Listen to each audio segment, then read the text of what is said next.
Captain's log, store date December 28th, 2024. Welcome back, everybody. So today was wet.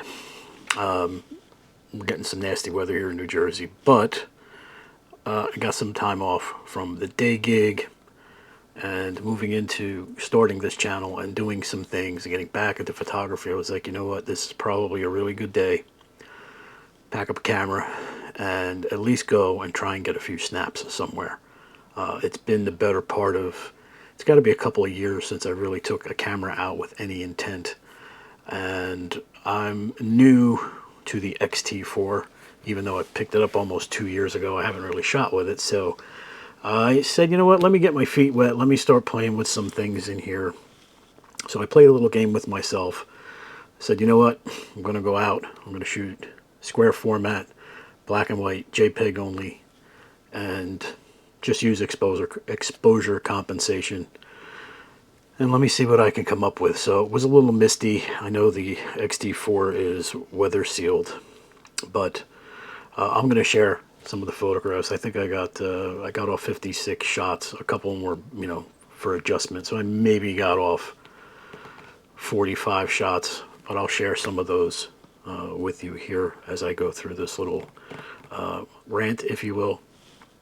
But as I was thinking about this progress now and getting back on the path of photography, and I started thinking about what's going to happen someday when I'm no longer here and I've got, I don't know, let's just say, let's hope there's another 30 years left in me.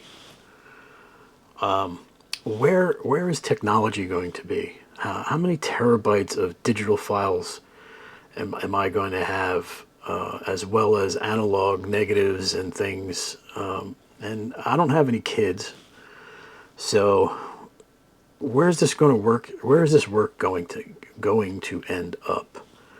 And I really started thinking about it, and I said, it might be best to maybe start printing more of my work. Now, I printed work in the past to do a couple of shows at a couple of cultural center, a few coffee shops in the area.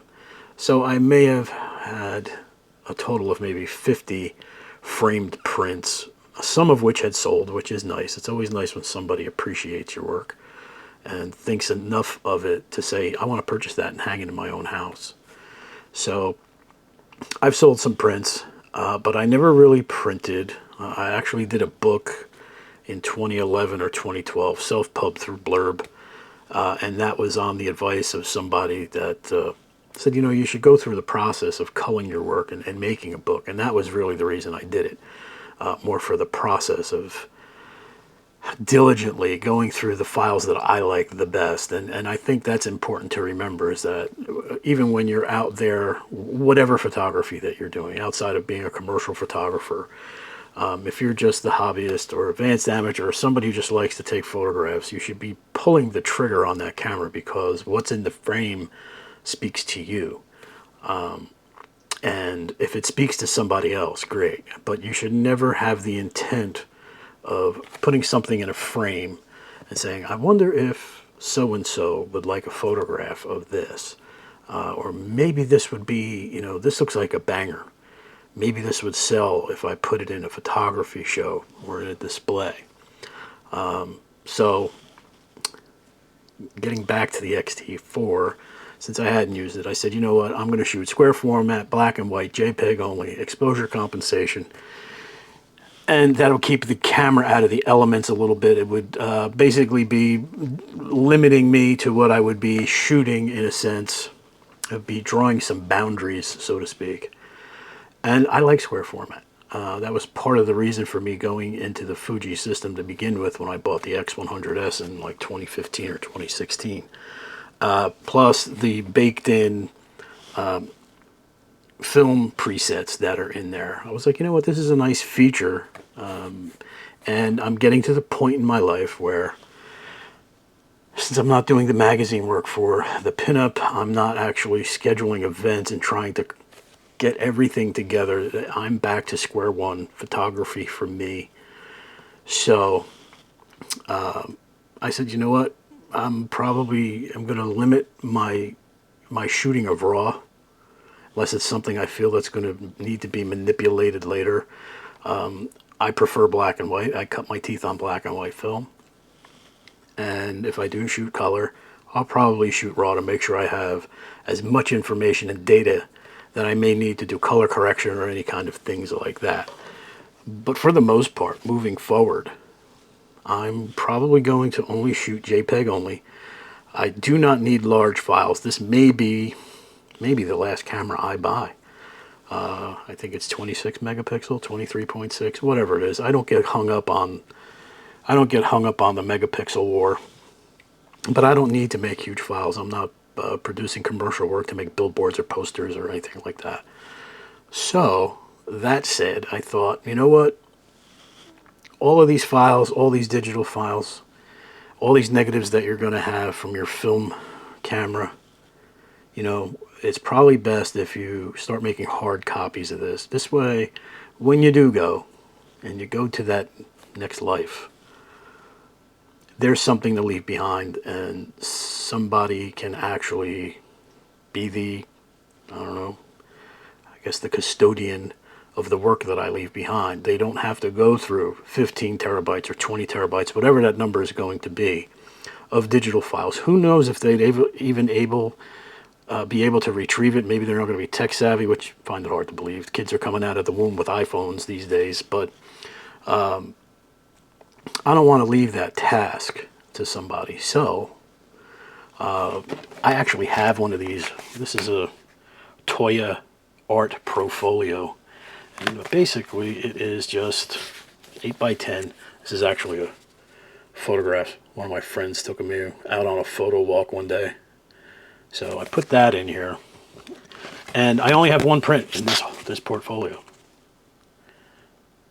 but the idea now is to get the rest of these pages filled with my own work, print them, whether they be digital or scans converted, or converted scans from film, and then printing them. I may venture back into doing some darkroom work and making my own prints in a darkroom at some point.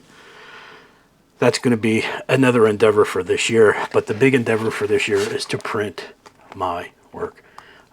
Find the photos that I like best, and then maybe sit around the campfire with some friends or family and have them take a look at it and help. They can help me cull the best photos that between what I feel are my best photos and what they like best, and actually make another book this year.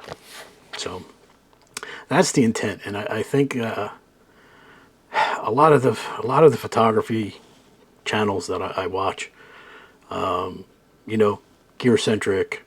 Can you still shoot a Canon 50D in 2025 or 2024? That's great. They're attention getters. Not sure if they're really driving home a photography centric or really a what's the word I'm looking for? The inspiration. You know, let's face it. Some folks just they're creatives, and it doesn't matter if they use paints, pastels, charcoal pencil, colored pencil, whether it's metalwork, woodwork. They just need to create, and that's kind of the line that I fall under. I just need to do something. I also play the guitar.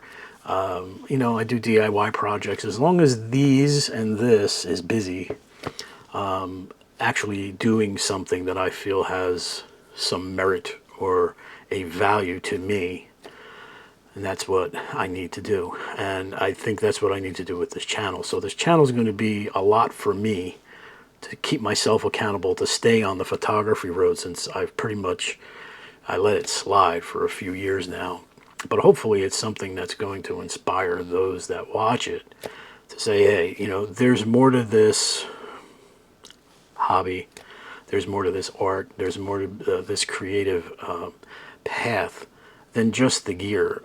Should I use Portra 800 or should I use Kodak Gold 200?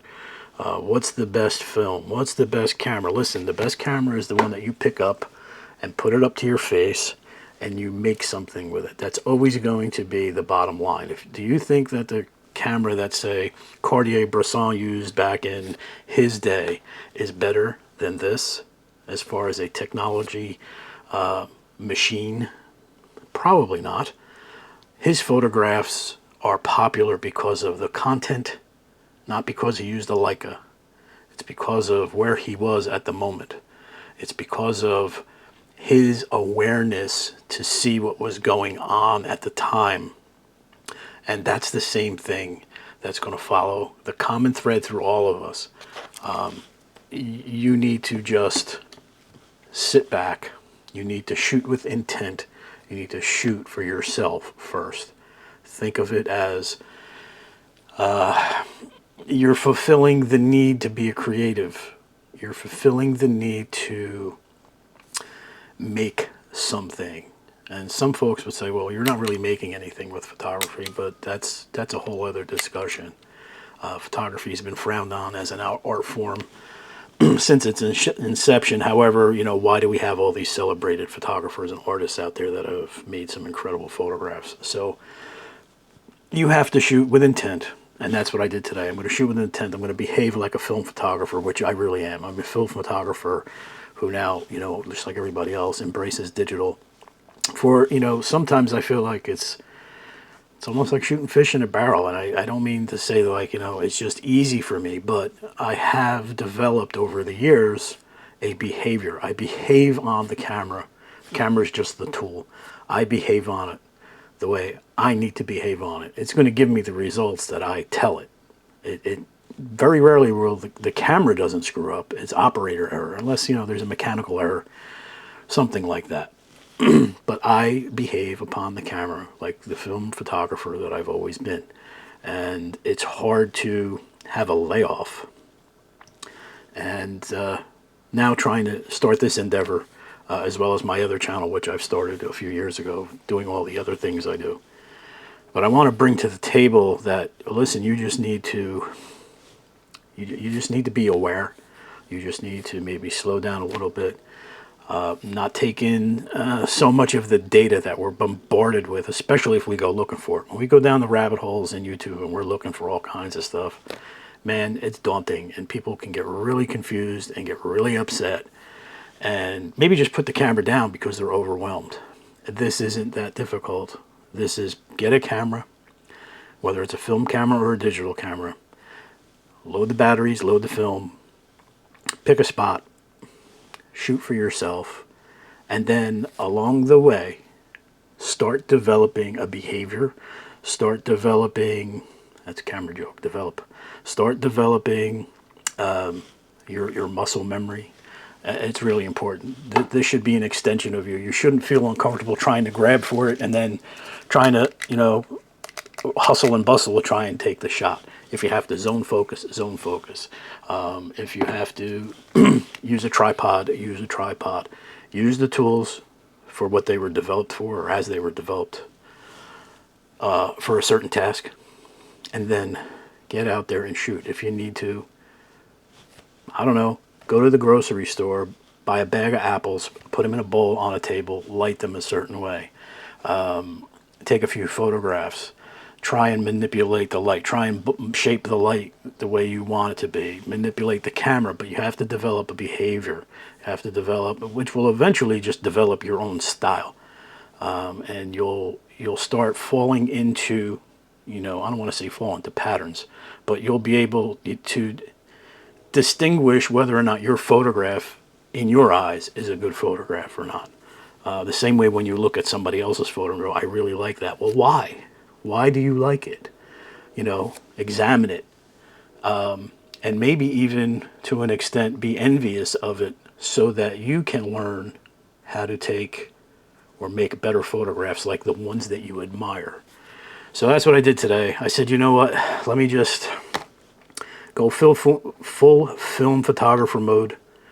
And I hope you like some of the photographs that I've showed throughout this video. But moving forward into 2025, this channel for me will be to hold myself accountable and hopefully deliver a message to you. I'm probably not going to get crazy. I'm definitely going to share when I start scanning my film negatives again. I'm still waiting for that first roll of film that I sent to Dwayne's November 29th. Today is the 28th of December. It's been a month. So I'm definitely going to be scanning my own, developing and scanning my own negatives. I'm not going to spend the money and waste the time. Plus, there'll be some content that I can add. You know, it might be a bit comical at first because it's been about 7 years since I had a developing tank in my hands and developed or processed my own negatives. So that's it for now. I hope everybody had a great Christmas. I hope everybody enjoys the new year. Hope you're all doing well, and I'll see you in the next video.